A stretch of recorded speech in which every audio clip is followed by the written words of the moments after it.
মধ্যপ্রাচ্যে Iran Israel সংঘাত ঘিরে যখন উত্তপ্ত হয়ে উঠেছে পুরো বিশ্ব, ঠিক তখনই পূর্ব এশিয়া থেকে আসছে নতুন এক কঠোর বার্তা। উত্তর কোরিয়ার নেতা কিম জং উন ইরানের ওপর যুক্তরাষ্ট্র ও ইসরায়েলের হামলাকে একটি দেশের জাতীয় সার্বভৌমত্বের সরাসরি লঙ্ঘন বলে উল্লেখ করেছেন। আর এবার এই বক্তব্যের পরপরই সামরিক শক্তি প্রদর্শনের মাধ্যমে নতুন বার্তা দিল পিয়ংইয়ং।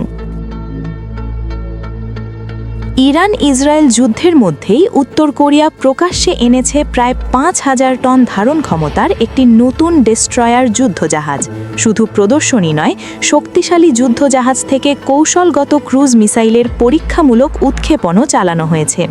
দেশটির পশ্চিম উপকূলে নামপো জাহাজ ঘাটে অনুষ্ঠিত এই পরীক্ষামূলক কার্যক্রম সরাসরি তদারকি করেন কিম জং উন নিজেই।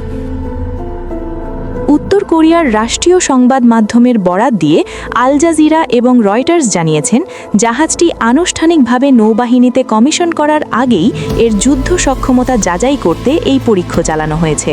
প্রতিবেদন অনুযায়ী নতুন এই ডেস্ট্রয়ার থেকে সি টু সারফেস মিসাইল উৎক্ষেপণ করা হয়েছে। কিম জং উন এই পরীক্ষাকে নতুন যুদ্ধজাহাজের সামরিক সক্ষমতার অন্যতম গুরুত্বপূর্ণ ধাপ হিসেবে উল্লেখ করেছেন। তিনি এই যুদ্ধজাহাজকে উত্তর কোরিয়ার সামুদ্রিক প্রতিরক্ষার নতুন প্রতীক বলেও অভিহিত করেন। শুধু তাই নয়, কিম জং উন ভবিষ্যতে একই ধরনের বা আরও উন্নত প্রযুক্তির যুদ্ধজাহাজ তৈরির নির্দেশ দিয়েছেন।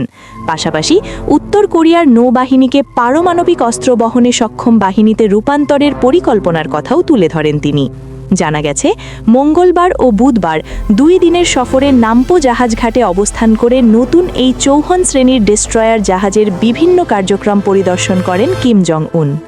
এই জাহাজটি উত্তর কোরিয়ার নির্মাণাধীন নতুন সিরিজের ৫,০০০ টন ধারণ ক্ষমতার চৌহন ক্লাস ডেস্ট্রয়ার।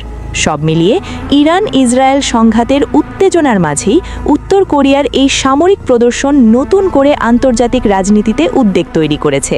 এখন প্রশ্ন উঠছে, এই শক্তি প্রদর্শন কি শুধু বার্তা, নাকি এর পেছনে রয়েছে আরও বড় কোনো কৌশলগত পরিকল্পনা?